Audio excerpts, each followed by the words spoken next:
others. So please help me welcome Kathleen.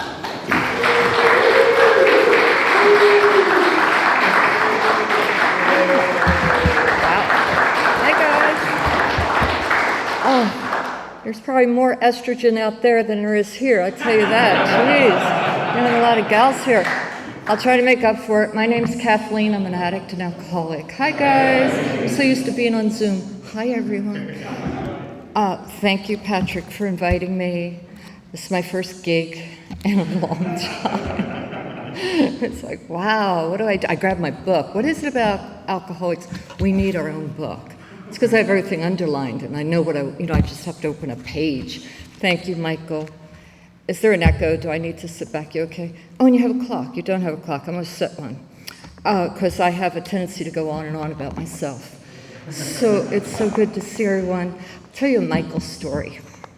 It's the story of AA, which are all our stories, I hope. When Michael's sponsor, Jack, was dying, he was new hospital at Baylor, at UT Southwestern. There was a gal who used to come here. Her name was Teresa. Mike knows her. So it was Christmas Eve, and Teresa and I thought, what else would an alcoholic want to do but except to go visit someone dying? That's our idea of a good time once you're sober. But it was. We wanted to say goodbye to Jack, and we went in, and I did not know that Teresa practiced Buddhism. So Jack was unconscious, and I said, well, let's hold hands and say the Lord's Prayer. And she never skipped a beat. She doesn't believe in the Lord's Prayer. It was not her practice. She never skipped a beat. We held hands and we prayed with Jack. He was unconscious. And then the door opened in the middle of our Lord's Prayer, and this vision for you, Michael A., appeared. And it was truly like, the angel has come. It's time. We're all... And then we did what good alcoholics do. We went to Denny's. John met us. We had scrambled eggs and bacon and talked it all over. And that was just one of the magical times in Alcoholics Anonymous. We show up, and we show up no matter what. And that has been my experience since I came in here, which is August of 1983. And when I came to AA, I really was very clear in my directions and instructions to the office. I called Dallas North, which is still my home group. Even though I live nowhere near it, it is still my home group. And Sunday Morning Live is my home group. I called and I told the woman I did not want to stop drinking. I wanted to stop for 3 or 4 days.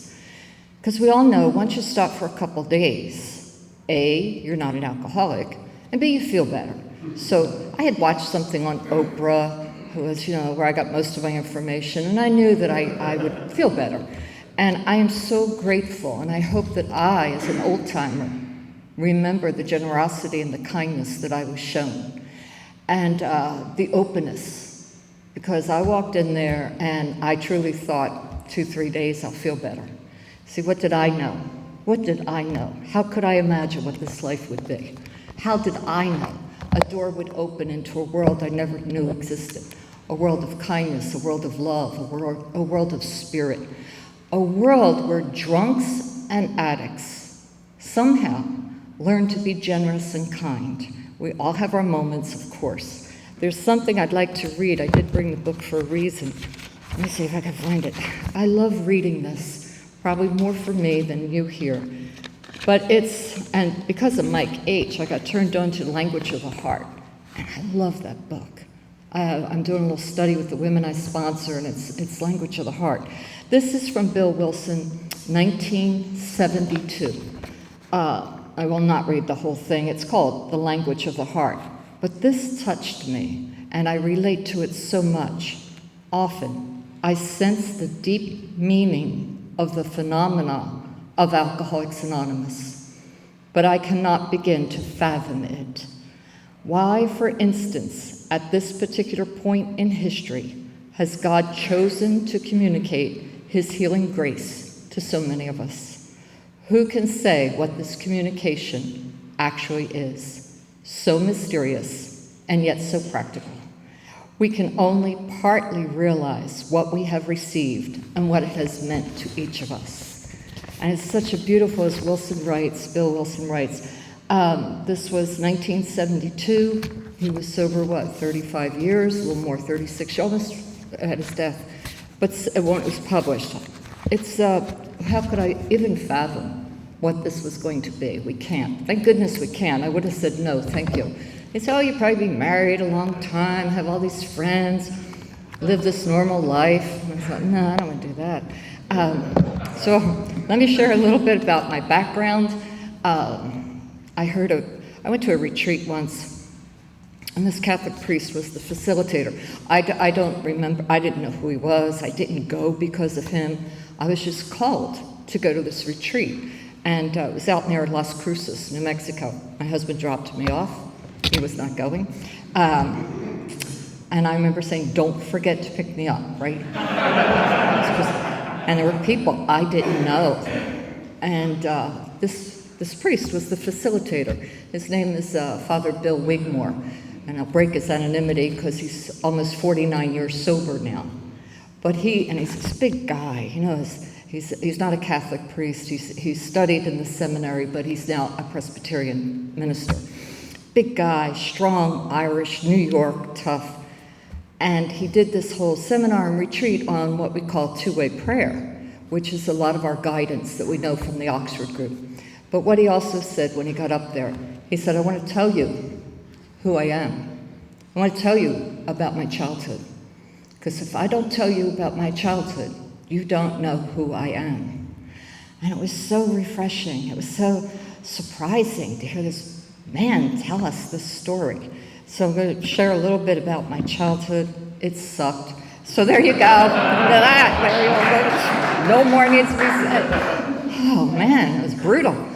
But as we know, they did the best they could. You're like, really? That was the best? It was kind of a crazy place. Crazy.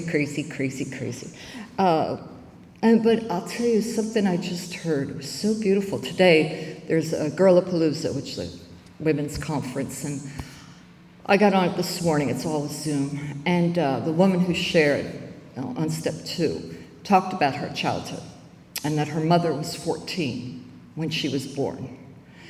And I realized this woman and I had so much in common, but we've never talked about the childhood. We've never, I know her from AA, and yet I hear my story all the time. And what happened for me is my mother was a young woman. She finished 7th grade. It was tough times. We grew up with no money. She was an orphan.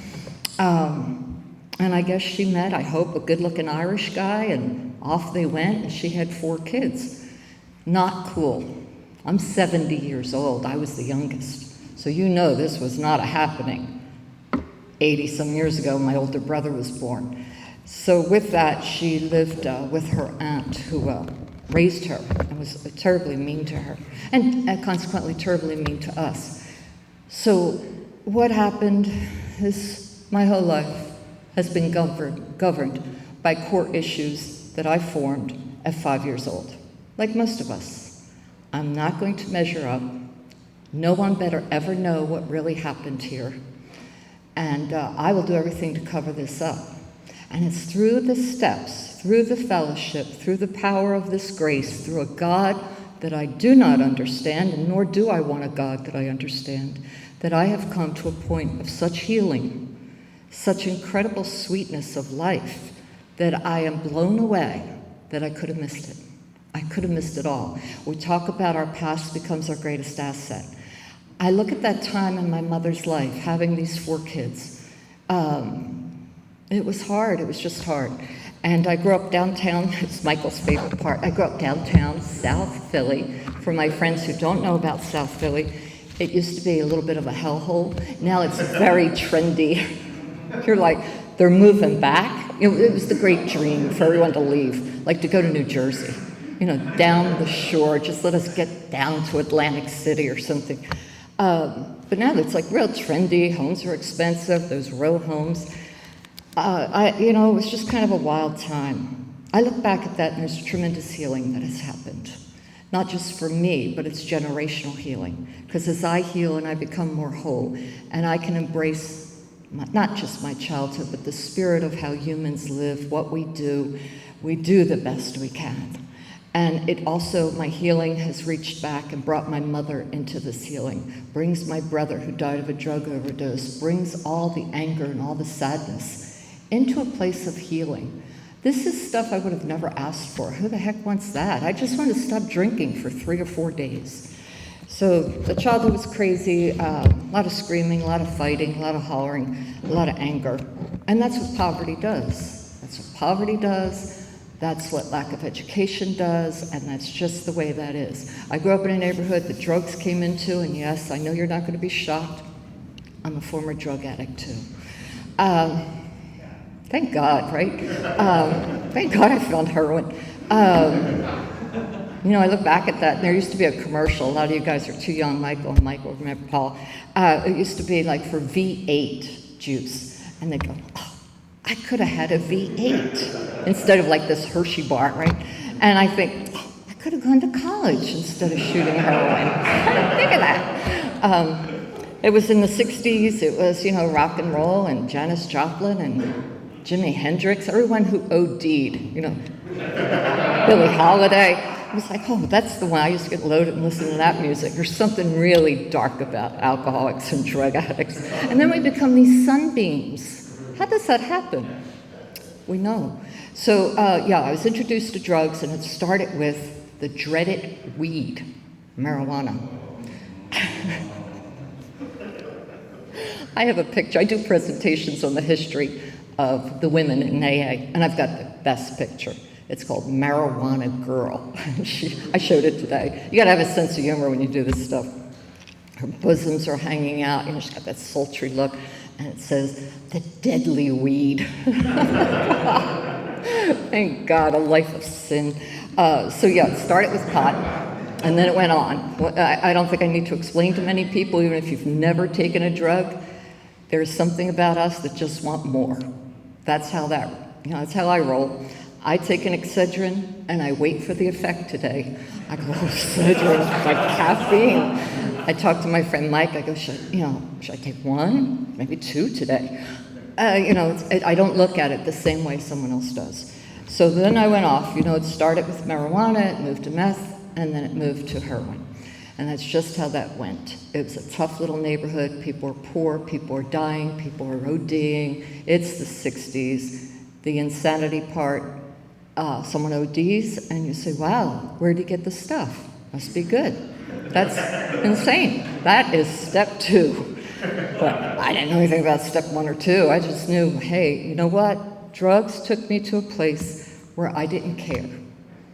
And I went to a meeting in Abilene one time. I was there on business. And the woman talked about this, and she said, drugs and alcohol took her to a place where she didn't care because she cares desperately.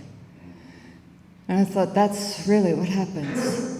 And there's nothing pretty, there's nothing unique, it's just a drug addict story. And why I'm here today, who knows? That speaker, and you guys know who it is, that talks about seconds and inches. Seconds and inches, that close to the several overdoses. Something happened when I was 21. I got on methadone, which was kind of a thing at the time. I was on welfare. I was living in Center City with some old man. He was 35. It's my son's age now. He was old. And it was a flop house, one of those rooms for $20 a week or something. And I'm on welfare. And it talks about it in our books, Mother Nature abhors suicide. And something in me went to the director of the methadone clinic and said, I need to get off this. Because I knew I would not live. I didn't know anything about recovery. I just knew I'm not tough enough, I'm not smart enough, and I'm not going to make this. And they put me in a psych ward. There was no Betty Ford Center. It was Philadelphia General Psych Ward. They were really crazy in that psych ward. I just had a problem with methadone, heroin, and something called Placidils, my old junkie friends, remember? Quaaludes. I mean, what happened to all those things? Anyhow, I know it's AA. I'm going to get to the drinking part. Golly. Anyhow, guys, you know what? It's a crazy time. I think it's good for me as a speaker to remember this was my life. And when I have those days, as someone said once, milking the mouse, oh, I don't like her. Oh, traffic's bad. Oh. It's milking the mouse. I'm a woman that should not even be here. And what happens for us, many alcoholics, what happens for us through God's grace, we find not just sobriety, we find this way of life that brings this sweetness, this joy of living that our 12 and 12 talks about, that Wilson talked about early on. So I'm on the methadone, withdrawing, I'm sick, and now 2020 is, hindsight is 2020. I get out of there and I realize it was that heroin that was the problem. Not anything else, it was just the heroin. And so I learned how to drink, and it is very clear now, but I didn't even like the taste of alcohol. We didn't have any money growing up. It was pretty tough. And so there was never alcohol in our home. I didn't know who my father was. I did not know his name, let alone ever see him. I heard he died. Only through fighting did I hear this. So there was no money. I never saw anyone drink. My mother would go into a tap room once in a while, that's what they used to call them, and we'd go in through the ladies' entrance, and I was just a kid, and she'd have like a beer or something. So alcohol never seemed to be a big issue for me. So what I did, how we need people, how we find what we need. I'm still in Philadelphia. I found this really nice guy who owned a bar. And as we say in Texas, I was fixing to do a lot of drinking. I didn't know that. I didn't need a bartender. I needed a guy who owned the bar. It was a flop bar. This is nothing, it's not Perry's or anything like that. It was like where they roll in, spend all night, and roll out.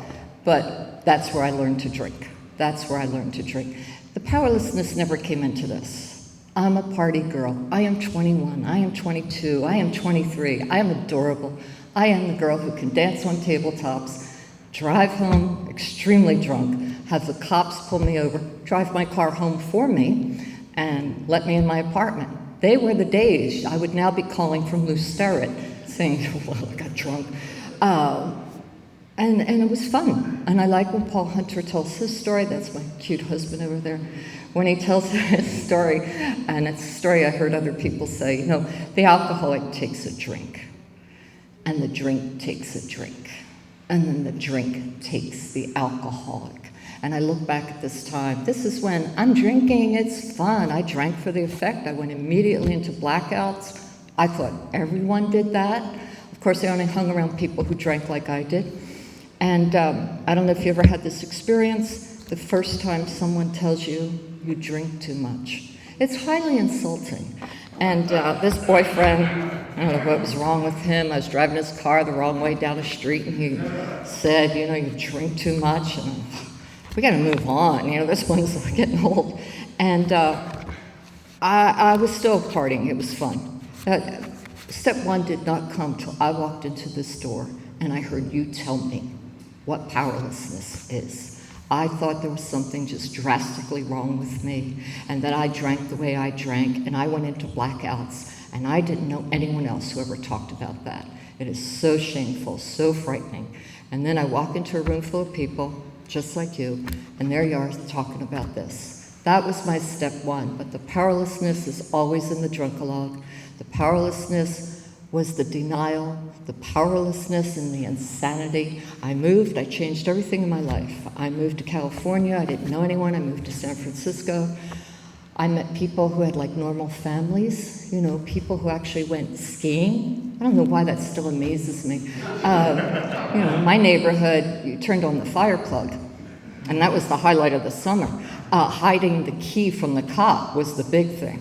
And that's what we did. I didn't know anyone who skied. I didn't know. But here's the thing about alcoholics. Most of us are very good at looking good. Very good. And I also changed the way I talked. Everything was yous and dis and dat and Anthony. And I realized not everyone talks like this. So I used to have a little tape recorder, and I would tape my voice to try and get rid of. When I get excited, I talk like I'm from the East Coast, and I am.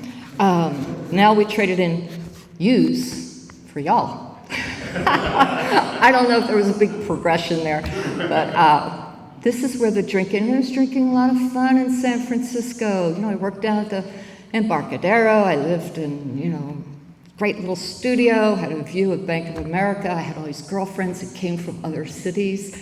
We just sat around bars and waited, Royal Exchange, all these places, looked for guys to buy us drinks. And then as we got drunk, we'd look for guys to buy us dinner. No one had money. I had these little pair of diamond earrings. I don't think they were real, but I would pawn them every 2 weeks. And this poor pawnbroker, he was so nice.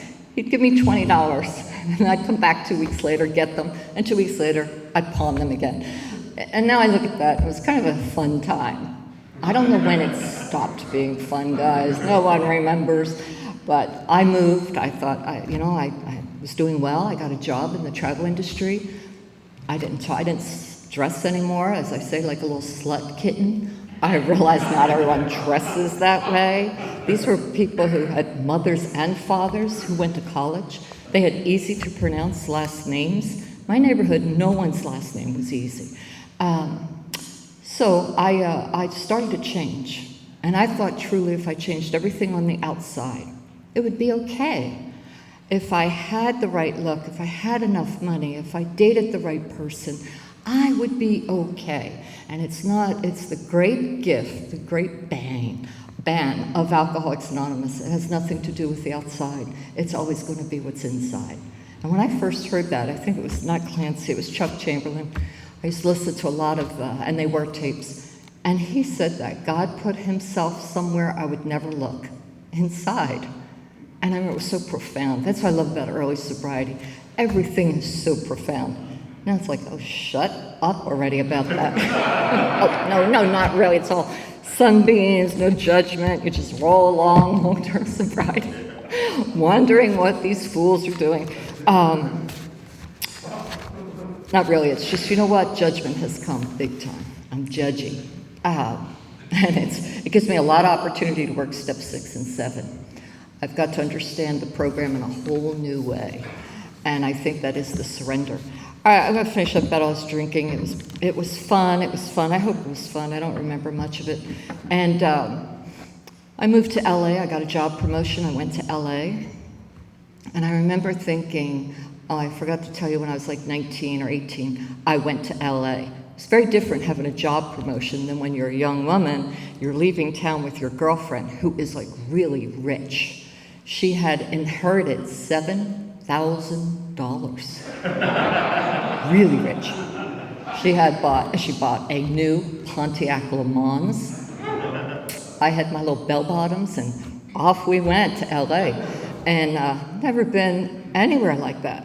Got an apartment at Hollywood and Vine, the cesspool of Los Angeles at the time. And I'd be out there hitchhiking, it's just how I am still alive is amazing. I got out of there and went back, and that's when I got into the I don't know what I did, but I got back to Philadelphia. I was dying out there. I was running with some bad, bad people. But this time I go to LA, and I'm transferred with a job, and I'm sales director, and I have the company car. And now drinking, the drink takes the drink. Drinking is no longer fun. It tells us in the book we drink basically for the effect. I am drinking, but I can look good for a short period of time. Drinking's very different. You can get dressed and go out to a bar and you look good for a while.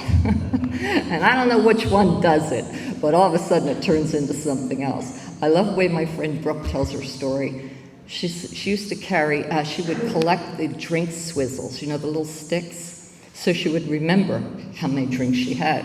And she'd think, well, it must be the 7th one or the 8th one. I'm not sure which one turns us into a mad person, but it's one of them. And so this was happening now. And this is when I started therapy. I'm in LA. I'm 30 years old. It's time. Go to a therapist. And I remember this therapist said, well, how much do you drink? As that has anything to do with what's going on. He also said, I would tell him about my childhood. And he said, no, forget this. He said, that's terrible. And I thought, it's not that bad. I had no feeling at all. I had no in touch at all with what happened. So I got a job offer to come to Dallas. It was 38 years ago. And I took that offer as if someone had asked me if I want a cup of coffee. I had no thought behind that. I just wanted to be anywhere except where I was. Anywhere where I could be different. And I got to Dallas, Texas, and I wasn't different. The drinking now, the drink takes the drink takes the alcoholic. I am drinking alone. I am drinking. A speaker said one time, an alcoholic is the only one who has to have a few drinks in order to go out and have a few drinks. And I think, yeah, and I also believe today I am really a frustrated pharmacist. Aren't we all? I just look at those things and I think, oh man, I would measure everything and say, well, this is going to be it. This is what it's going to be like. It was never like that. And as long as I didn't shoot heroin, I was basically clean and sober, right? I just took a few diet pills, smoked a little pot, a few Quaaludes, and drank. Basically, in my mind, I'm clean and sober. And I share this because, one, I think things have progressed so much with all of us, with alcoholics, with addiction. I go take meetings to a women's prison and now to the jail. We do the jail by Zoom, but the prison has opened up for AAs and for volunteers. And I've done it for many years, and I've learned so much. And I see so many women in this prison who say, I am not an alcoholic, I am a drug addict, as if that's a distinction and one should be honored. I just look, and she goes, well, I'm back in prison because I just had a few beers. And then it started. And it taught me so much over the years about how our minds are changed. We are changed. The brains are changed. So here I am in Dallas, Texas. I'm lonely. I'm scared. I'm drinking by myself. And still I can't imagine that alcohol is the problem. So I used to go into Catholic churches. I was raised Catholic, in case you don't know. I got a great story for you. Ready? Today is May Day. You probably don't know this about me. I share it with only my closest friends. I was May Queen. And for those who do not know what a May Queen does, we crown the Blessed Mother. And I wore, I wish I had a PowerPoint. I wore a white wedding dress. I was in 8th grade. And you parade it through the streets of South Philly with everyone coming out to the front and blessing themselves, holding candles, and I would walk with the crown to the church. It was called Stella Maris, Our Lady of the Sea, and I got up and crowned the Blessed Mother. That must explain everything right now. You really don't need to know much about me. That's what happened. I crowned the Blessed Mother. I went to a high school called St. Maria Goretti. You may not know her. She is a young woman from Italy who died for her virtue. Can you imagine? I'm in a Catholic, all-girl high school. All we want to do is go out and meet boys. Hormones are all over the place. And these nuns would just say, she was 13 when she died for her virtue. I'm like, well, no way. My husband again pointed out, when he used to go back with me, there's barbed wire all around the school, and it faces inward. And I thought that was normal. Like, wouldn't every high school have barbed wire that faces inward? And Pablo pointed it out to me. I still don't think it's odd. It's what you did downtown South Philly. And I got off on a tangent. Here I am in Dallas, Texas, and I'm going into churches. Because what's it tell us in the book? Deep down inside of us, we have a fundamental quest. It uses different verbiage, but the idea is deep down inside of us, we're looking for something. And I would go into a Baptist church. I'd go into all these different Unity Church. I'd go into a Catholic church, and I would cry, because that is one of the best stages of an alcoholic, when we have the crying drunks. And there's nothing more pitiful than a pitiful alcoholic. And I would call my mother, of course, right? What else do? You call someone, let them know how sad this is. And I remember my mother saying to me, I'm going to make a novena for you. And a novena is what, in the Catholic faith, someone prays to the same saint for 21 days, whatever. And I remember thinking how sweet that is for her. She has that. But what happened, and I'm not saying it's a result of the novena, I think it's a result of God's grace. One day, August 10th, 1983, I woke up. I was living in North Dallas. I had moved to Texas. I had a brand new car outside. I had changed everything. And I realized nothing had changed. I didn't know where that brand new car was. I didn't know how I got home. I didn't know that person that I was with the night before. And the clarity came, that moment where I realized nothing had changed.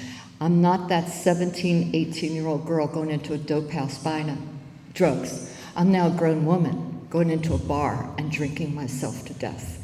And that is when I called Alcoholics Anonymous. I knew about AA. I used to get the crying drunks and look it up in the phone book. Very attractive time in one's life, too.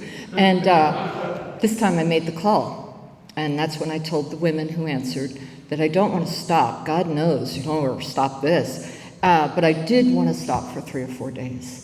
And there began the journey. That's when I learned what powerless was about. That's where I heard you tell me that you drank like that. I heard you tell me these terrible things that happened in your life, the terrible things you have lost, the shame that you carried, the worthlessness that you had in your heart, and believing that you couldn't do this, that you couldn't stop drinking. I didn't know anyone's talked about things like that. And that's what I heard in these rooms, and that was step 1 for me. Somewhere deep down inside, I realized I was so powerless over this, I could not stop drinking. I didn't want to stop drinking. Drinking had been the answer. Drinking was the friend. Drinking was the one who made it all better. And it was the one that was killing me. Step 2 came a little later when I looked across the room and I saw him. I'm not talking about my beautiful husband.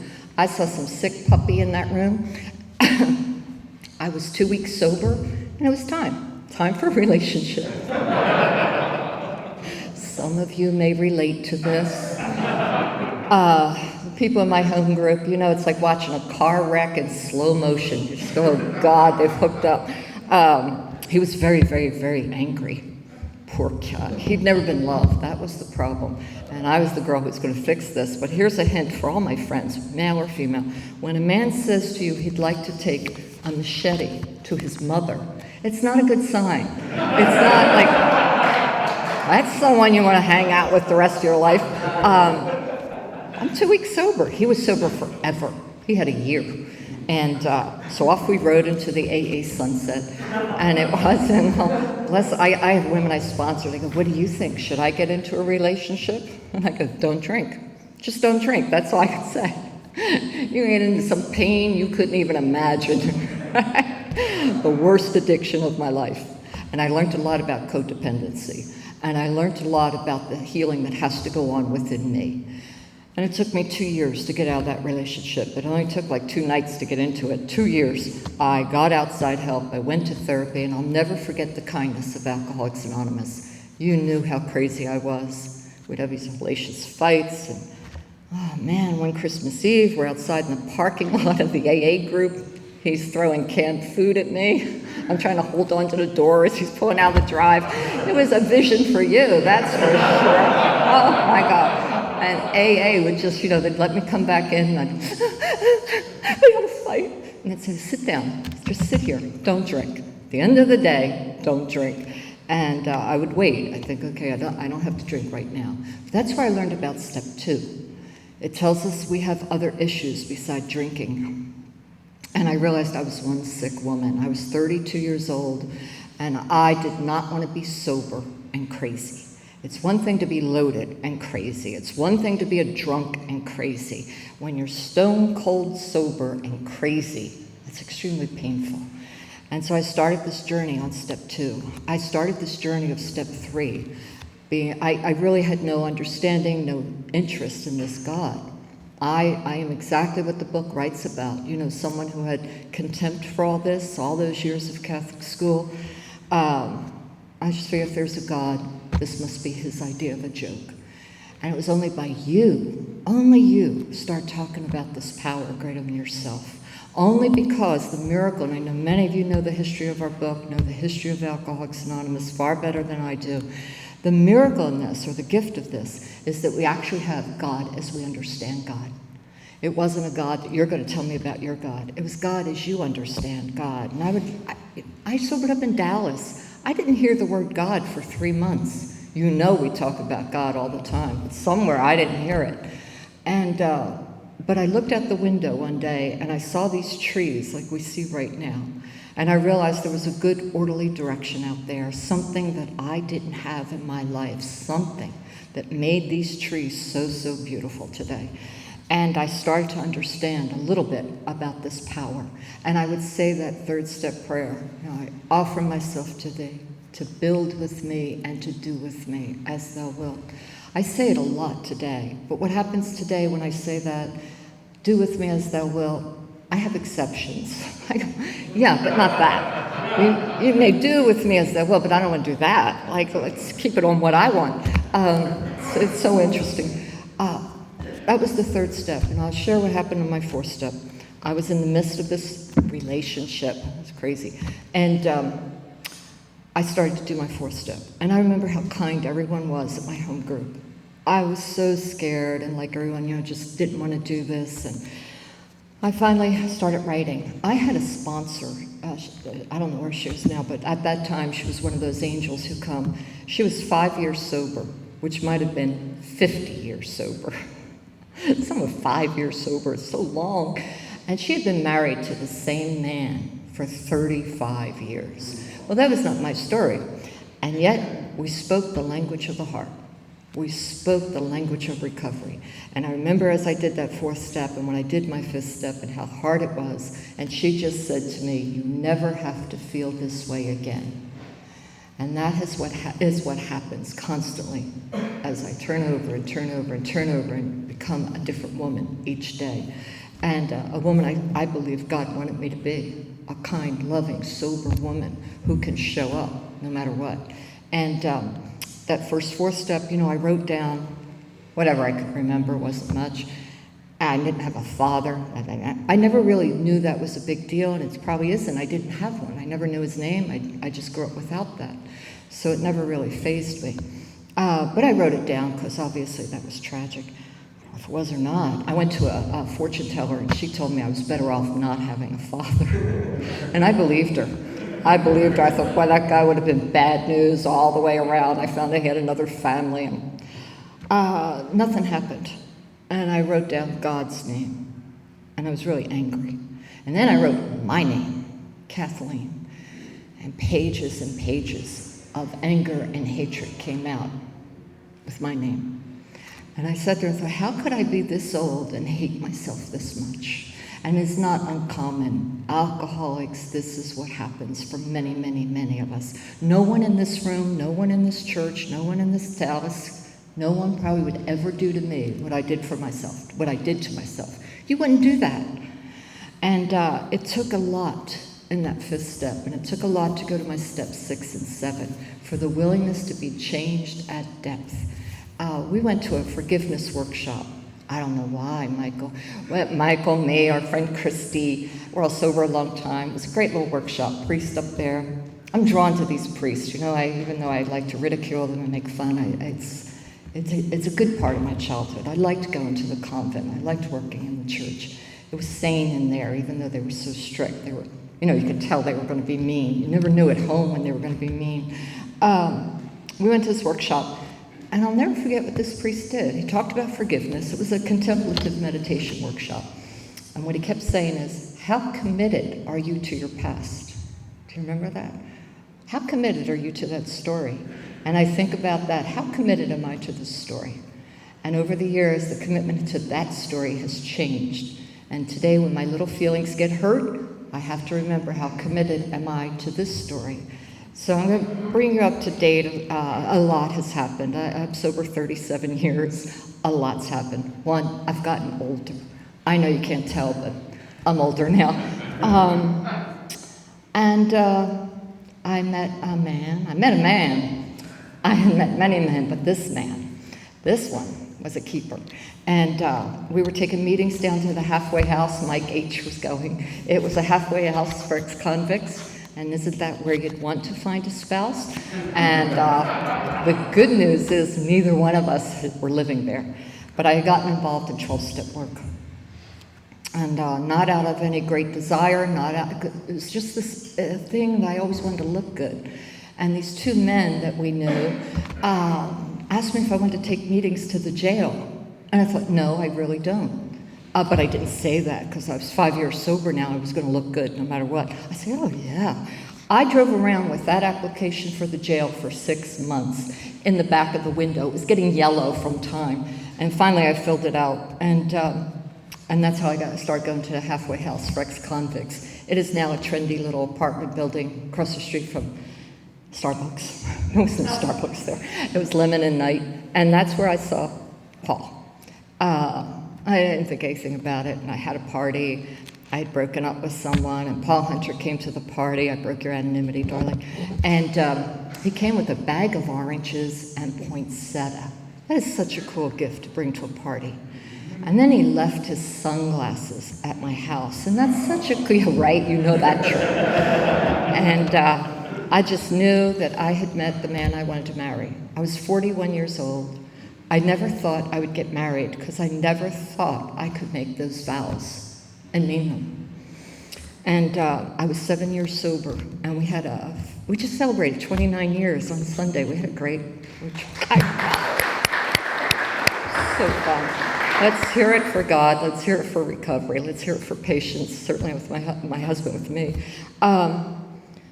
We had this sober wedding. You know, there were two questions I asked when I came into AA. That August 10th, 1983, there were 4 women in the front room, and they saw me, you know, like a deer in headlights, and sweating profusely.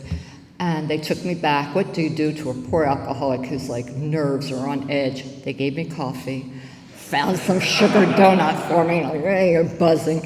And I said, I had 2 questions about this whole thing. What do you do on New Year's Eve? And what do you do at a wedding? And I thought that was pretty profound, because they're kind of the legal days when you just get whacked. You know, everyone gets whacked. I found that not everyone does. But it pointed out to me it was only August. New Year's Eve was not till January, whatever it is, December 31st. And they wanted to know when I was getting married. And I said, well, I'm not even dating, but I want to know, like, how do you have a sober wedding? That seems ridiculous. And we had a sober wedding. And we had one of the guys, a couple people from the Wayback House. We were called the Way Ahead Group. We're very clever, the Way Ahead Group at the Wayback House.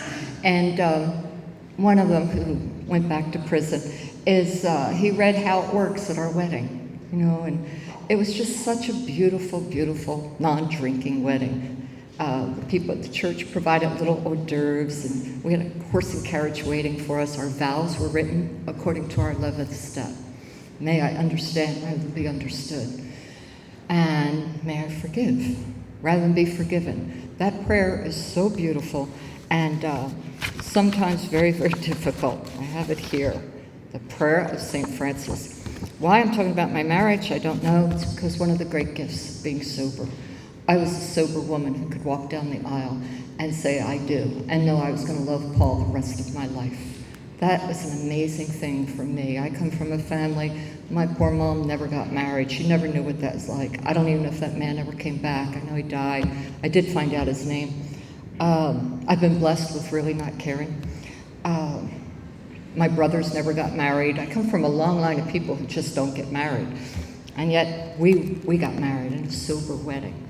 And I stayed involved in Alcoholics Anonymous. There's never been a time when I didn't go to meetings. There's never been a time when I haven't done 12-step work.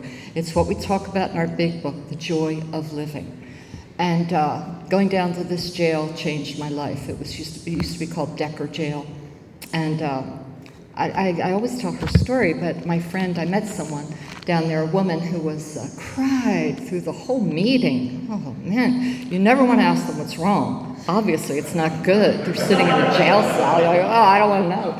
And she had, you know, they used to write prisoner down your leg in case you forgot where you were. And she was crying through the whole thing. And I remember it was the 3rd step. We held hands. And I gave her my phone number, which we're not supposed to do. But it was me. You know, the rules don't apply to me. And it was a different time. And she called. For God's sake, she called. And she was down at, there used to be a place called Help Is Possible. And she was down there. She got out of jail. That's right. She got out of jail. She was on house arrest. It's a long time ago. And she was at this house called Help Is Possible. And she called me because she got thrown out of Help Is Possible for making out with another convict in the washroom. And I thought, this is my kind of girl. I can totally relate. Good for you. You're thrown out. So she was under house arrest. And I would have missed all this if I had not gone to the jail. Today, that woman, I have been her sponsor for 32 years. I attended her PhD ceremony when she became doctor. She introduced me today when I spoke. I did the history at Girlapalooza. How would I've missed that journey? I would have missed that journey if I had not shown up. I didn't want to be there. I had an image of prison and jail. You know, I'd watched too many B-grade movies at night. Women with dark roots, blonde hair, stab you with their teasing comb. It is true, they all have black hair with blonde hair, black roots. They don't have teasing combs anymore. But that was my image. And what happened is it changed my life. And then we started to go to prison, and that changed my life. I've met some amazing inmates who've been released. I've met people who I see back there time and time again. I met women, they do 20 years. It's your whole life. I sponsored a woman for 8 years. She was serving a 25-year prison sentence. She had 11 DUIs. And I'll just share this story, and then I'm going to tell you a happy story. That's how we work. We tell you like really sad stuff, then we go happy. This woman, I started to write to her. I went and visited her in Gatesville. It's one of the largest women's prisons. Texas, I don't need to tell you, the second most incarcerated state in the country. So we like to lock people up. Mona was down there. I would go see her, and I would write a letter to the parole board. She served, a couple of years, then 5 years, then 7 years. She got her bachelor's degree down there. This refers back to the insanity of alcoholism. She was a bad alcoholic. She's in prison. She got her bachelor's degree. She started running, and her parole was denied and denied and denied. And I remember going down to that prison with my team, Jacqueline H, and many of you remember. We had so much fun going down to prison. We'd stop in West, get kolaches and coffee, get all high on sugar and caffeine, which is still like my favorite thing to do, and we'd yak. My husband said one time, "Do you guys have to like massage your jaws to get ready for this?" And we all talk at the same time. So it's an amazing event, in the car, 3 hours. And they would drop me off, and I'd go in to see Mona. And you're allowed to bring in $3 in quarters. Maybe that's up to now, I don't know, in a clear plastic bag. And she had been denied parole one more time. And I sat in the car with the other volunteers, and I said, "Please pray with me. This is going to be hard." She was devastated. I spent that hour with her, and her head was on the table, sobbing for the entire hour. And here's what happened. She finally got released after 10 years. She got into the master's program. I wrote her a letter. People wrote letters. We were all like, "Wow, served 10 years, you got 15 years waiting, you're on parole." And within 6 months, she was drunk, badly drunk. It's a bad drunk. And I remember I was driving home. I pulled over to a Starbucks, and I was calling her. Third time I was calling her. And gift came to me. I have nothing to say to her. If she wants to be sober, I am totally with you. If you're going to drink and destroy your life, I can't really do anything. And she's never come back to AA. And I think I started to understand the step 2 in a way that I had never done before. And this is what happens. And I get to see people who change their whole lives. I get to be with you on a Saturday night. I get to celebrate with my beautiful husband for our 29th wedding anniversary. We sat on the front porch and talked about all our wonderful travels. It was so sweet. I get to see and feel the sweetness of life, the joy of living. So I'm going to share one other story, and this is when I got married, my husband has a great family, a mother and dad, which was really unusual for me.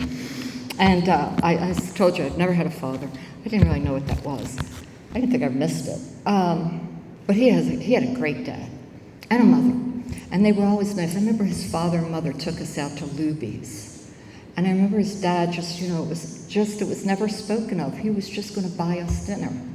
And I thought, this must be what it feels like to have parents. This must be what happens with dads. And around 8 years ago, my mother-in-law, who was very kind and sweet, died. And Paul's dad was legally blind, and he lived in Kerrville. And through a series of Mike's met Michael. We've had dinner together. Anyhow, Dad came up to Dallas. He was 90 years old, and I know Alan has a sweet mother. He came up to Dallas, and somehow through God's grace, we got him to move to Dallas. And so flash forward, Paul's dad named Frank, I called him Dad all the time. They thought I was his daughter. I would go every day. Paul and I would alternate. I'd take the dog. I'd bring a chocolate-covered donut, and we'd sit there and just talk. And I realized something. He passed away during COVID. He didn't have COVID. He died 3 weeks into COVID. And while we were really grateful that he did not suffer through this COVID time, it was a time for all of us where grief had nowhere to go. The grief is so overwhelming. It's my timer to halt. The grief is so overwhelming. I don't think any of us, or certainly me, really know the extent of the grief that we feel, nor do I know how to show off my phone. So, these newfangled things. And his father died, but we had been there. We couldn't come in the last few weeks, and I realized I would have never asked you when I came in 37 years ago, gosh, what I really want is a dad. And I got one, and I got the sweetest one. And it's been such a great memory. And who would have known at this beautiful age, I was like 60 when I got a dad. I didn't even know to ask for that. And there's some of the gifts that have come of Alcoholics Anonymous by just showing up. So what I want to end with, I'll end with something powerful, beautiful. I don't have anything like that, but I'll find something in here. Maybe this 11-step prayer. I always carry things in here because you never know when you're going to have to read something, because you can't think of anything. I'm going to end with this, guys. You have given me a life that I could never have wanted because I didn't know about it. You have given me a chance to grow as a healthy woman, as a sober woman, as a mature woman. I'm digging. No way, I'm digging. 70 years old. That is old, I gotta tell you, that's old. 69 was something, but 70. And a friend of ours named John A., I won't go into his last name, but he called me. He was so funny, as only a gay boy could be. He called me the other day, because my sponsee is also a videographer, and she had a video made of all my best friends and people I know for my birthday, and they're like, oh, we love you, you're so great. And he called me and said, I want to talk to you about that sponsee who did that video. What a bitch. I was on the floor. He goes, she let everyone know you're 70 years old. He said, didn't you tell her that doesn't need to be broadcast? And I thought, I didn't think about that. So you gave me this sense of humor. You gave me the joy of living. And for that, there is no repaying. There's just passing it forward. I try to do my best. I fail, as we all do. We're human. It happens. I find as longer I'm sober, oh man, the first thought that comes in my mind is, no, I don't want to do that. No matter what it is, I go, no, I don't want to do that. And then the moment of grace, the moment of God, the moment that you have shown me how to wait for, the pause, then comes the gift.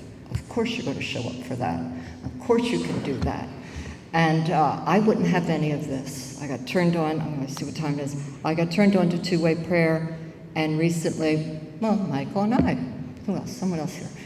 Chris, we all went to, and Patrick, we all went to a retreat out in New Mexico, Santa Fe. And, it's past my time, so I'll just tell you this. The retreat was about something called contemplative meditation, silent meditation for 20 minutes. And we were all shocked. Not Chris, but maybe not Patrick. Michael and I were like, quiet for 20 minutes? And it has been one of the great gifts of my life to learn something more about my 11th step. So thanks to you, I didn't miss it all. I've got it all. Thank you and God bless.